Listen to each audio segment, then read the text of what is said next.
जान welcome to Juris Crack. Juris Crack के ancient history lecture series में आप सबका वार्म वेलकम है। पिछले लेक्चरों में हमने इंडस वैली सिविलाइजेशन से लेके मगध एम्पायर के पोस्ट मौर्यन फेज तक हम लोग डिटेल जान चुके हैं। अब फॉरेन इन्वेंशन बहुत होने लगा था नॉर्थ वेस्ट इंडिया से, उसे हम जानेंगे। ये कैसे हो रहा था? ये मौर्यन एम्पायर था और इधर से ग्रीक बैक्ट्रियन किंगडम, मतलब जो ग्रीस की किंगडम थी वो बहुत प्रेशर कर दी थी किसको? मौर्यन एम्पायर को। ये कैसे हो रहा था, क्यों हो रहा था, इसे समझना है। टोटल 4 इन्वेंशन हुए हैं उस समय नॉर्थ वेस्ट इंडिया से। एक बैक्ट्रियन ग्रीक्स ने किया, एक साका या शाका ने, पार्थियंस और कुशान, ये टोटल 4 लोगों ने। अब आइए सबसे पहले बैक्ट्रियन ग्रीक। तो इसके किंग हुआ करते थे यूथिडेमस अराउंड 200 बीसी। उसका बेटा का नाम था डेमेरटस अराउंड 185 बीसी। इसके बाद इन्होंने 2 कमांडर रखे हुए थे, मिनेंडर और एपोलोडटस। इन्होंने पाटलिपुत्र मतलब पटना से लेके गुजरात के भरूच, आज भरूच उसको पोर्ट तक, मतलब गुजरात से, बिहार से लेके गुजरात तक, ऊपर नॉर्थ तक सारा कब्जा कर लिया। कैसे किया इसे समझते हैं। Demetrius highly ambitious want to become Alexander. आपको पता है अलेक्जेंडर ही मैकेडोनिया या ग्रीस का था। Having grown up learning about the legendary achievement of the great Alexander, Demaratus desired to emulate his idol's success. Alexander जैसा ही बनना चाहता था डेमेरटस। क्यों? कि उसी का अगल बगल का रहने वाला था। By the time Demaratus had risen to power in Bactria, that is Greece, India was no longer a stranger to invader from the west. First Darius I and then Alexander the Great made inroads in Indian subcontinent deeper. और इस map को आप देख सकते हैं, पहले भी इस मैप इसके थ्रू लोग आए थे। आर्यस आए, उसके बाद डेरियस वन आया, फिर अलेक्जेंडर, पोरस, लास्ट में ना ब्यास नदी के बाद ना उसकी जो आर्मी थी रिट्रीट कर गई कि नहीं अब हमें लड़ना नहीं है। तो ये बात डेमेरटस को ही पता था कि अगर मैं ट्राई करूंगा तो मैं भी अंदर इंडिया में इनरोड कर सकता हूँ। इसके पास 3 अपॉर्चुनिटी आई। Downfall of the Mauryan empire, religious reason, third जो उसका क्रेडिट फुल्ली दिया जाएगा डेमेरटस को, उसकी गुड वार प्लानिंग। क्या रीजन था समझिए। Demetrius an opportunity, downfall of the Mauryan Empire. After the assassination of the Chandragupta's last direct descendant, a new man had now usurped the throne. जब जो 6 dynasty आप देख रहे थे, हरियाणा का शिशुनाग, उसके बाद नंदास, नंदास के बाद मौर्यन एम्पायर, चंद्रगुप्ता मौर्य से लेके अशोका तक। अब जो डायरेक्ट डिसेंडेंट उनके मार दिया गया, अब पुष्यमित्र शुंगा के हाथ में पूरा मगध एम्पायर या मौर्यन एम्पायर की चाबी आ जाती है। His name was Pushyamitra Shunga, a former general that had become angered at the Mauryan rule. As Chandragupta's final successor died, so too did the Mauryan dynasty. This great family was at end. इस तरह से बहुत बड़ी family, बड़ी dynasty का and सामने से आ गया। The civil unrest was not bad news for everyone. However, hearing of this trouble in India, Demaratus saw a great opportunity. सबके लिए बुरी खबर बुरी नहीं होती है, कुछ के लिए वो बुरी खबर अच्छे।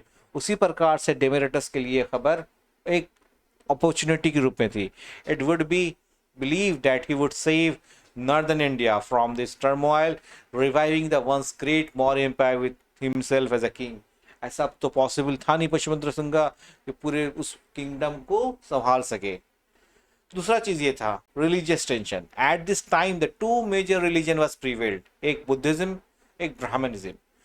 Buddhism or Brahmanism. Buddhism was flourishing and widespread due to continuous royal patronage by Magad dynasties, especially by Ashoka. कोई भी डायनेस्टी होगा मगध की, हरियाणा में आप देखिए तो सेकंड अजात शत्रु ने बदाफ्ता फर्स्ट काउंसिल 483 बीसी में बुलाया राजगीर में। उसके बाद आप अगर सेकंड डायनेस्टी की बात करते हैं शिशुनाग ने, तो काल अशोक उसके सेकंड जो इम्पोर्टेंट रूलर हैं, उन्होंने 383 में वैशाली में second council of Buddhist council को मीटिंग को कन्वे किया। अगर उसके बाद अशोक की बात करते हैं 250 बीसी में, उन्होंने तो पूरा बुद्धिस्ट को प्योरली अपना सब कुछ दिया। तो इस रॉयल पैट्रनेज के वजह से बुद्धिज्म बहुत फ्लोरिश करने लगा, है ना। कोई भी धर्म को अगर इतना ज़्यादा रॉयल पैट्रोनेज मिलेगा तो वो फ्लोरिश करेगा ही। अब ब्रह्मनिज्म को जो पहले मिलता था वो लेटर वैदिक फेज तक ही मिल रहा था। After the transfer of power to Shunga dynasty, the ruler Pushyamitra Shunga started large-scale persecution of followers of Buddhism and promoted Brahminism. आप जानते होंगे कि अभी तक तो क्षत्रिय या नॉन क्षत्रिय, लेकिन कोई ब्राह्मण रूलर तो आया नहीं था। एज ए पुष्यमित्र शुंगा पहली बार एक ब्राह्मण रूलर आ गया, उसने लार्ज स्केल पे परसिक्यूशन शुरू कर दिया किसका, फॉलोअर ऑफ बुद्धिज्म का, और प्रमोट किया Brahmanism. Naturally the Buddhist would not take kindly to Pushyamitra violent instance. अब भाई किसी को भी आप मारिएगा तो वो जवाब देने के लिए तो कुछ ना कुछ करेगा। Demetrius knew he could be that alternative, उसे अब उस बुद्धिस्ट पॉपुलेशन को एक अल्टरनेटिव था जो उसको बचाए, और डेमेरिटस को लगा कि मैं एक अल्टरनेटिव हूँ। Stating every man's religion was his free choice and presenting himself as a man to save them from persecution. Demerits ने सीधा सीधा ऐलान कर दिया कि आपके रिलीजन से हमें कोई मतलब नहीं है। ऐसा क्यों बोला उसने? क्योंकि on the basis of the religion Buddhism उनका परसिक्यूशन हो रहा था। आप कुछ भी करो, आपका कुछ भी रिलीजन हो, दैट्स नॉट माई अफेयर। क्योंकि इससे क्या फायदा हुआ? Hearing this many Indian would took kindly to Demetrius as their saviour, the king of justice who would deliver them from persecution. Demetrius had a popular support, मतलब उनका एक popular fan base बन गया डेमेरिटस का। भले वो endo Bactrian Greek king था, लेकिन उसका प्लानिंग इतना जबरदस्त था। एक उसने उस समय हमला करने की सोची जब downfall of the Mauryan empire था, साथ में जब रिलीजियस टेंशन सबसे हाई था। थर्ड पॉइंट आइए, गुड वार प्लानिंग, जिसका पूरा क्रेडिट डेमेरिटस को जाता है। Under Apollodotus the force continued its good fortune, advancing as far as the prospering port of Bari Gaza, जो मॉडर्न डे भरूच गुजरात का। और दूसरे एक साइड में उसने अपोलोडोटस को दे दिया रास्ता, ये जा रहा है। दूसरे रास्ते से उसने अपने सेकंड जो टॉप जनरल थे, Menander, one of the Demetrius greatest the most loyal general. The other half of the Demetrius army had headed east, और ईस्ट में कहाँ तक पहुंच गए? Finally it would reach Pataliputra, the former Mauryan capital situated on the bank of the Ganges river. The India Yuga Purana document record the army imminent arrival at the city. सोचो कितना बड़ा area पे इसने कब्जा किया, कॉन्क्वेयर किया।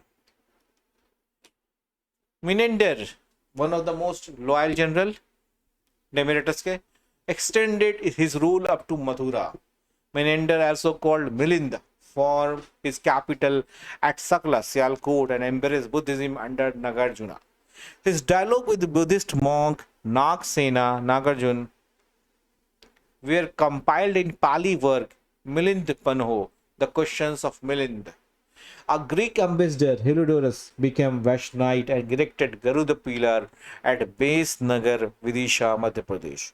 Indo-Greek were first to issue gold coin in India. याद रखिएगा, पॉइंट एग्जाम में MCQs में आता है। उसी पर जो सबसे पहले कॉइन्स कौन थे? पंच मार्क कॉइन्स, जिसको वैश्य लोग for the purpose of trading लाते थे यूज।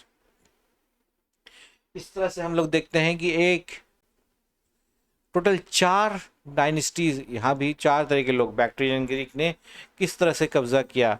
इसके सबसे बड़े ruler demerits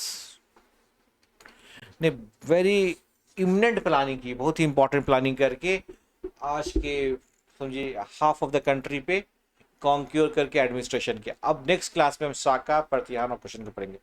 thank you everyone.